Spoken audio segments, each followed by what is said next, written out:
Hey everyone, it's Skully. So, yeah, I kind of had some interesting things going on like the past couple months.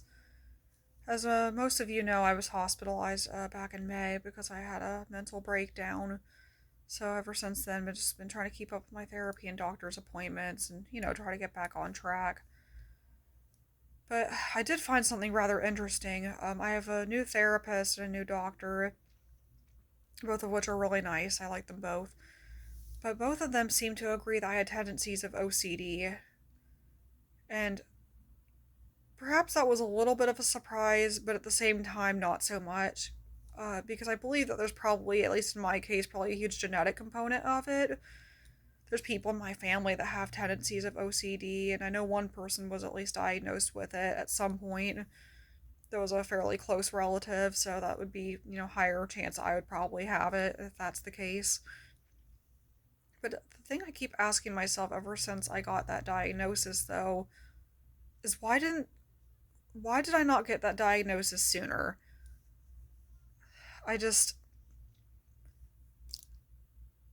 For as long as I can remember, I've just always fixated on things and had like obsessions, which I guess I just thought that's how I was. I just thought that, I was just passionate about things I liked.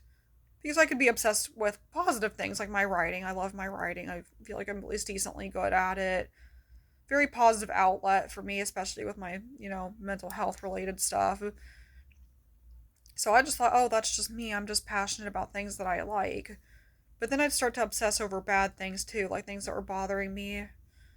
I just feel like I just had the tendency to get certain thoughts just stuck in my head very easily, like, especially intrusive thoughts. Everybody gets them to some degree, but some people get them a lot more than others, or they can be more debilitating than others, depending on the severity.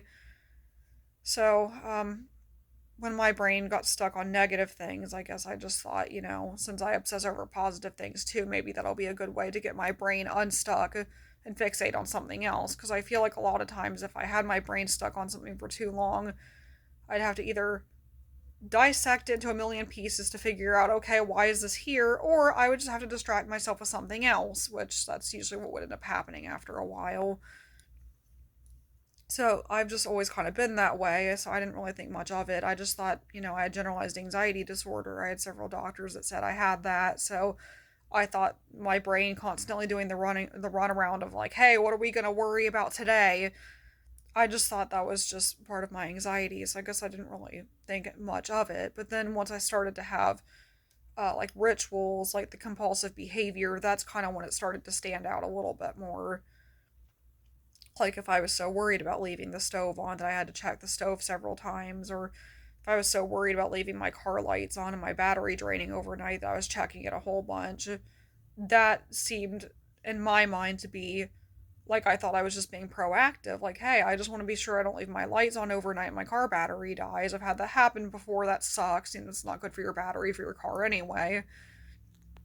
So I guess I thought that was just me being careful. But then if I was spending a bunch of time thinking about it and then maybe going outside several times to be sure that my car lights were off, that's kind of when it started to get to a level of, okay, maybe this isn't just anxiety because there's like ritualistic behaviors that kind of go with this to try to offset the anxiety, because that's usually why these compulsions happen with people with OCD. It's because it's to offset the anxiety that they have, which does usually work in the short term, but it's not effective long term. I mean, you don't want to just put your whole life on hold, just, like checking the stove like 50 times to be sure that the stove's turned off. Even like, especially if you know it's turned off, it kind of gets to a point where it becomes, very ritualistic behavior. It becomes like, an obsession. And it's not good for your anxiety, and it's just, you spend copious amounts of time doing that. That's not something that you want to do, obviously. So yeah, once they kind of told me that I had tendencies of that, it really just kind of made me think about a lot of things. Just every unusual behavior I had in regards to like my anxiety and me fixating on it for long periods of time. I guess you could say it was good closure in the sense that at least now I had more of an idea of what was going on. But then there's still the question of, okay, do I have to take medication for this too? in addition to medication I take for a bunch of other stuff. So there's definitely still some questions in the foreseeable future in regards to treatment because this is all kind of new to me, I guess. I was so used to just treating the bipolar and the anxiety for so long. I guess I didn't think until maybe some of these behaviors showed up that maybe there was a missing link somewhere that needed to be dealt with, something that, got missed by other doctors that now these ones found. So it's very interesting to see how, I've mentioned in an older video how it's not super uncommon to have some comorbidities going on, like to have like OCD and bipolar in my case, or to have depression and anxiety. It's very common to have multiple mental illnesses that kind of overlap like that. And just seeing how mine overlap like this has definitely been something that's kind of really been eye opening ever since I found out that I have this going on. And this is something that I'll have to work on in addition to my bipolar in terms of being healthy. So that's kind of just something I wanted to talk about for a few minutes because I just, interesting things going on. Just kind of talk about my own experience going on with that.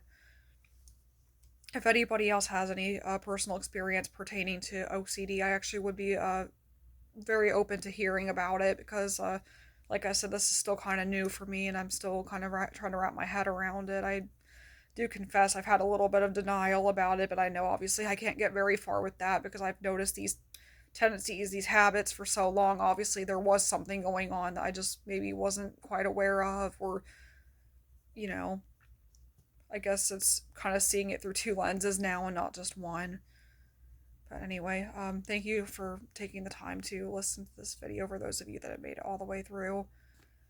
So I really do hope that my experience with this can help others, just like everything else I try to put on this channel. I do it all for you guys. So until next time, have a great day.